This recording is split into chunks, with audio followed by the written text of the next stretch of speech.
রোহিঙ্গা গণহত্যা দিবস আজ। ৯ বছর আগে মিয়ানমারের রাখাইন থেকে পালিয়ে বাংলাদেশে আশ্রয় নেয় লাখ লাখ রোহিঙ্গা। রাখাইনে চলমান অস্থিরতা, মিয়ানমার সরকারের নির্লিপ্ততা ও আন্তর্জাতিক সম্প্রদায়ের বিশ্বাসযোগ্য প্রতিশ্রুতির অভাবে একজন রোহিঙ্গাকেও আজও ফেরত পাঠানো সম্ভব হয়নি। বরং নতুন করে ঢুকে পড়েছে আরও ২ লাখ রোহিঙ্গা।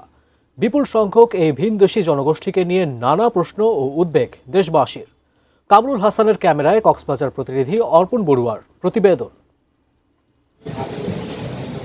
২০১৭ সালে মিয়ানমারের রাখাইন রাজ্যে সামরিক বাহিনীর বর্বর নির্যাতন ও সহিংসতার মুখে লাখ লাখ রোহিঙ্গা সীমান্ত পেরিয়ে বাংলাদেশের কক্সবাজারে আশ্রয় নেয়। কেটে গেছে দীর্ঘ ৯ বছর। এরই মাঝে জান্তা সরকারের হাতছাড়া হয়েছে রাখাইন রাজ্যের অধিকাংশ অঞ্চল। তবু তাদের প্রত্যাবাসন কেবল সভা, সেমিনার কিংবা আলোচনাতেই সীমাবদ্ধ।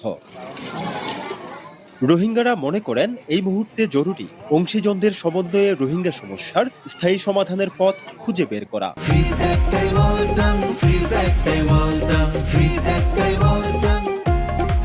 নাগরিকত্ব সহকারে মিয়ানমারের পুরনো বসত ভিটেমাটিতে টেকসই ও মর্যাদাপূর্ণ নিরাপদ প্রত্যাবাসন চান তারা। ৫০ অগস্ট দিবা গোয়ারাল্লা পুরো রোহিঙ্গা জাতির লাগবে ব্ল্যাক ডে।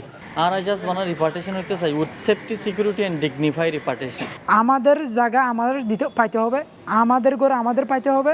বাংলাদেশের তো আরব বুঝো কি দিয়ে আরব বুঝির আরব বার্ডেন হইতে না চাই। স্টেক হোল্ডার যিন আছে, স্টেট এক্টার ইয়া নন স্টেট এক্টার যিন আছে, বেগুন লইয়ার এঙ্গেজ করা করিব। এঙ্গেজ করিবার আগে জরুরত বদি আনলে balance of power, sustainable dignify return to original homeland ইয়া চাইদে আর।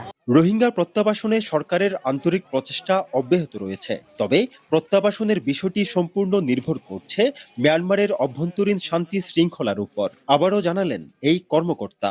সেটি নির্ভর করছে মিয়ানমারের উপর এবং মিয়ানমার অভ্যন্তরীণ শান্তি শৃঙ্খলার উপর এবং আন্তর্জাতিক সম্প্রদায়ের চাপের উপর। বৈশ্বিক এই সমস্যা সমাধানে বিশ্ব সম্প্রদায়কে এগিয়ে আসতে হবে বলে মনে করেন এই শরণার্থী বিশেষজ্ঞ। ইন্টারন্যাশনাল কমিউনিটিকে এখানে এগিয়ে আসতে হবে এই রোহিঙ্গা সমস্যার সমাধানে, প্রত্যাবর্ষণে। রোহিঙ্গারা যেন একটা নিজেদের মধ্যে একটা আস্থার একটা পরিবেশ তৈরি হয়, নিরাপদ বোধ করে, সেই জায়গায় কাজ করতে হবে ইন্টারন্যাশনাল কমিউনিটিকে। ইউএনএইচসিআর এর তথ্য অনুযায়ী কক্সবাজারের উখিয়া টেকনাফের ৩৩ আশ্রয় শিবিরে বর্তমানে ১২ লাখ রোহিঙ্গা রয়েছে। ২ লাখই এসেছে গত ২ বছরের ব্যবধানে। বেসরকারি হিসেবে মোট রোহিঙ্গার সংখ্যা ১৫ লাখ ছাড়িয়েছে। প্রত্যাবাসনে অগ্রগতি না হওয়ায় রোহিঙ্গারা জড়িয়ে পড়ছে নানা অপরাধের সঙ্গেও। স্থানীয় জনগোষ্ঠীর মাঝেও পড়ছে এর বিরূপ প্রভাব। অর্পণ বড়ুয়া, এটিএন নিউজ, কক্সবাজার।